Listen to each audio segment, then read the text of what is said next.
defense. It's just there's a lot of systemic things that are broken on the offense specifically that I think we need to figure out. And I don't know if we will this season or not. Yeah, that, you made a good point about the offense there, and I kind of wanted to address some of the personnel here. Is that we saw that Ethan Garbers kind of went down during that Oregon game with like that leg injury, maybe it was an ankle. And then last week, the redshirt sophomore Justin Martin was starting. Do you think that UCLA, and I know that Garbers has kind of been up and down, maybe in your opinion, do you think that they should maybe kind of see what Justin Martin has in the tank, or is sticking with Garbers probably the plan at quarterback? It sounds like, at least to the media, Foster has been saying Garbers is the guy. Based on what I saw, though, I don't know if that's the right decision. I think the offense is, there's a lot of scheme issues, but when Martin was in there, it actually operated at a much higher level. And I don't know if that was Eric Bieniemy just dumbing it down because we had the backup in there or what the result was, but like Martin ran that offense pretty well. He has a pretty good arm. He has some athleticism, and he just had a lot more poise than Ethan Garbers has displayed this season, which is surprising. Garbers has played a lot of football. He's been here for a while. And so when you see that and you see the new guy come in and actually look better, and you're trying to put some life into an offense, I think you have to make the move. But I don't know. I don't know if they're going to actually do it. I would love for them to throw Martin out there for another game, see how he fares against Minnesota, and go from there. But it kind of depends on Garber's health. I think if Garber's is fully healthy, they'll probably trot him back out there by the sounds of it. But I don't. I personally don't necessarily agree with that move. I've seen from the few UCLA fans that I follow, I feel like the offensive line has been a lot of talking point for you guys. Do you feel that you guys have the athletes at receiver and running backs to put together a solid offense, and it is just the O-line hindering you guys, or maybe elaborate on what the offensive line's been doing?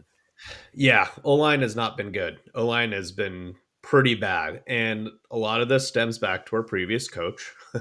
I will refrain from talking too much about it, but basically, recruiting was not going well because there was zero effort being put into it. So we were left scrambling. I think Coach Foster did a pretty good job of cobbling together some transfers in the short time he had when he took the job. But yeah, the O line is just not good. I think you put any quarterback behind that, any running back behind there, they're getting pummeled.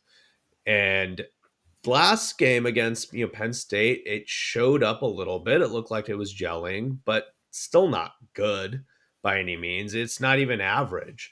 And so that's really has been our biggest problem on offense, and we haven't been able to scheme around it. There's been nothing really done to try to mask that. I do think we have athletes at the skill positions. We have some good running backs, solid running backs. I think TJ Harden I got hurt last game, but Jalen Berger is there. We have a couple other guys that can carry the ball well enough. And receiver has been a strength. J. Michael Sturdivant is, a solid receiver. Logan Loya last game showed up against Penn State, has always been very good from the slot position. Rico Flores, the transfer from Notre Dame, has been fantastic when given the opportunity and when we get him the ball. So we have guys there. It's just we don't scheme well enough to get those Sure. guys the ball. Yeah.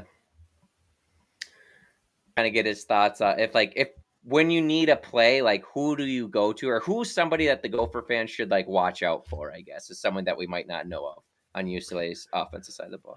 Yeah, it's a good question. I think like our steadiest guy so far when we need a play has probably been Logan Loya, and especially after last game.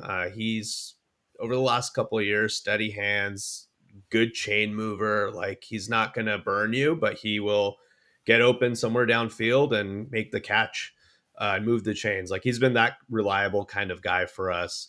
The other guys that have been pretty solid, Maliki Motavau, our tight end. He's been making some good plays. He showed some good play over this past season. So those two guys have been pretty solid.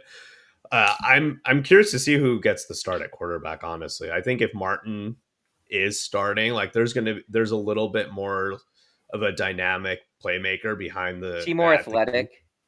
He's definitely more athletic. He's taller too, so he doesn't look as fast, but he covers a lot of ground when he's running.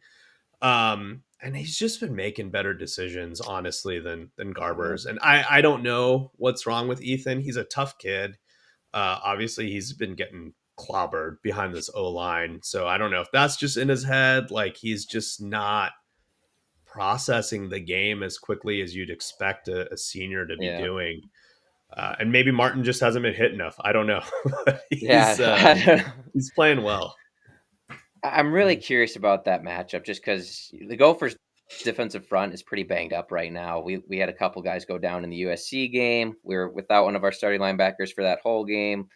We lost a safety through that game as well. So very curious to see because the Gophers' defensive weakness really has been we've given up runs. Like people have been able to run the ball against us, and I know UCLA's strength hasn't necessarily been able to run the ball. Not at So all. I'm just really curious to see who wins out in that duel this Saturday. But yeah, Right. Yeah, we'll and see. the other factor in that is TJ Harden, who's been starting, I think got banged up in the last game. I Okay. don't know if he's playing or not. I haven't seen what his injury status is so far, but if he can't go, Jalen Berger is probably going to be starting there, who transferred from Michigan State. So he knows you guys might be familiar with him. I don't know. He was there for a few years, and he's a much bigger, stronger kind of back.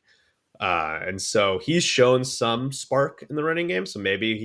he's a guy that can inject some life there. I don't know, given a higher volume. But Yeah. yeah, I'm curious to see what that looks like. I still think like even with the banged up defense, our offense has just been so bad that you guys will probably still be able to stop us. Well, I hope you're right.